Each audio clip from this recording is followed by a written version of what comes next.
Most SaaS applications function perfectly in local testing, right up until the exact moment a sudden traffic spike hits the system. When that load spikes, the breakdown is immediate. Outbound emails stop sending and webhooks time out. Because these requests often hit a global timeout limit, the process is killed before the final lines of code, like audit logs or analytics pings, ever have a chance to execute. We can trace this failure directly to the synchronous user sign-up flow taught in nearly every web framework. An API receives the request, pushes it to the database, and then sequentially waits to execute the email and then the audit log. If the email server is slow to respond, the main processing thread halts entirely. By tightly coupling these actions, the entire platform inherits the latency and failure rate of its single weakest external dependency. As an application grows, developers bolt on more features. Analytics logging, cache invalidation, billing updates, all stacked onto that same synchronous chain. On a developer's machine with simulated latency, this logic looks robust. In a production environment with real network friction, it is brittle. Building a system capable of handling high load requires treating the API exclusively as a work coordinator, not a processing engine. The request lifecycle is reduced to 3 strict steps: accept the incoming payload, commit the initial state to the database, and return a response to the user. Moving side effects out of the main request thread eliminates the primary bottleneck that forces APIs to stay open and consume memory while waiting for external servers. We start by isolating the interaction to just the API and the database. The API instantly fires back a 200 OK response. The user never waits. Instead of executing side effects, the database commit spawns an event snapshot, a static record of the state change. This snapshot is handed off to a central message broker, which takes over total responsibility for all downstream actions. To the user, the application feels fast because the heavy lifting happens after their request is complete. As an engineering decision, we haven't eliminated the required processing time. We have simply moved the latency penalty away from the user and into the backend infrastructure.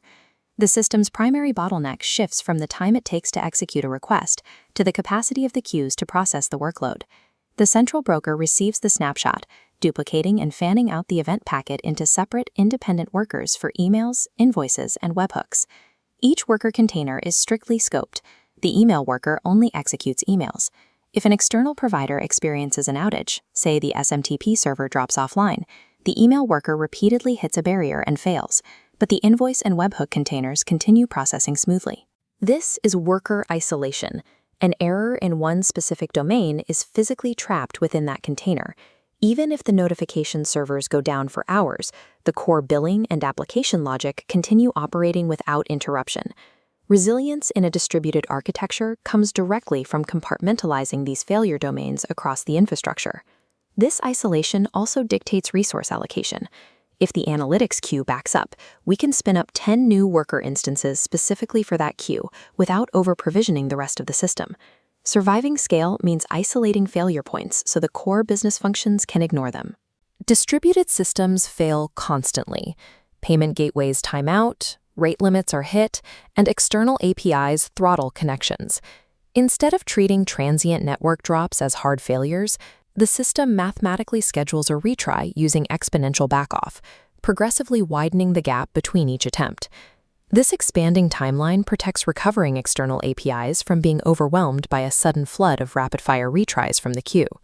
However, automated retries introduce a risk. If a billing task fails halfway through and retries, the system might charge the customer twice.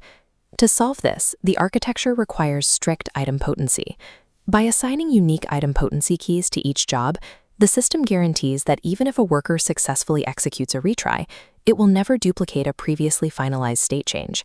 Without a mathematical guarantee that actions occur exactly once, automated retry systems are incredibly dangerous to deploy in a production environment. Retries solve temporary network glitches, but they cannot fix permanent logic errors. Some jobs are poisoned from the start. They contain invalid payloads, corrupted data structures, or reference deleted tenant IDs. When a job exhausts its final retry attempt, it is mechanically routed out of the active worker queue and isolated into a dead letter queue. This prevents poison data from vanishing. Every single error is trapped, preserved, and fully traceable for debugging. Because the workers process immutable event snapshots, complete with static timestamps and historical actor metadata, they don't rely on whatever the front-end state happens to be right now. That immutability makes recovery predictable. Once an engineer patches the underlying bug, they can safely replay the failed events from the exact moment they crashed. Dead letter queues turn what would be lost data into a manageable list of tasks from the engineering team to review and resolve. When logic is decoupled from the main thread, the queues managing that work transition from secondary utilities into the primary infrastructure of the application, and infrastructure requires monitoring. This dashboard shows the exact metrics that dictate system health: real-time sparklines for queue latency, worker throughput, and dead letter volume. Systems rarely break instantly. They experience gradual processing delays long before a catastrophic visible outage occurs. Tracking worker throughput in real time exposes these hidden bottlenecks while they are still manageable. True system observability moves the engineering culture away from reactive firefighting and toward proactive scaling. Reaching high scale requires recognizing that APIs exist to orchestrate work, not to perform it. A properly decoupled architecture seamlessly routes data streams through completely isolated worker nodes without ever causing a single bottleneck. Deciding to rely on background jobs and queues dictates the eventual performance, reliability, and scale of the entire platform. By physically decoupling the infrastructure, engineering teams can safely deploy updates to isolated workers without risking the core application. You can review the production code and see this architecture in action by visiting app.saasplatform.app.